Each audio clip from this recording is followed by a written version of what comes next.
যে মানুষটা অলিম্পিকে 9 সেকেন্ড দৌড়িয়ে বিশ্ব রেকর্ড গড়েছে, সেই মানুষটা কিন্তু ওই 9 সেকেন্ড দৌড়ানোর জন্য দীর্ঘ 4 বছর প্রশিক্ষণ নিয়েছিল।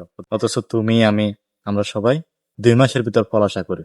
কিন্তু যে মানুষটা আজকে পৃথিবীতে 9 সেকেন্ড দৌড়িয়ে বিশ্ব রেকর্ড গড়েছে, সেই মানুষটা কিন্তু 2 মাসে কখনোই ফল আশা করে নাই। সেই মানুষটা কখনোই একদিনে ফল আশা করে নাই। সেই মানুষটা ফল আশা করছিল, কিন্তু ওই ফলের জন্য সে দীর্ঘ 4 বছর প্রশিক্ষণ নিয়েছিল। অথচ আমি, আপনি, আমরা সবাই অল্পতে হাল ছেড়ে দিচ্ছি। কিন্তু আমরা যদি একটু ধৈর্য ধরতে পারতাম, আমরা যদি একটু পরিশ্রমটা প্রপারলি করতে পারতাম, হয়তো আমরাও নির্দিষ্ট একটা সময়ের পরে গিয়ে অবশ্যই সফলতা অর্জন করতে পারতাম। আমরাও হয়তো আমাদের জীবনটা পরিবর্তন করতে পারতাম। কিন্তু আমরা সেটা কখনোই করতে চাই না। আমরা 2 মাসে ফল চাই, আমরা 2 দিনেই ফল চাই, আমরা অল্প দিনেই ফল চাই। অল্প দিনে কখনোই ফল আসে না, 2 মাসে কখনোই ফল আসে না, 2 মাসে কখনোই কাঙ্ক্ষিত সফলতা আসে না। সফলতার জন্য তোমাকে অবশ্যই দীর্ঘদিন পরিশ্রম হতে হবে। সফলতার জন্য তোমাকে অবশ্যই দীর্ঘদিন পরিশ্রম করতে হবে।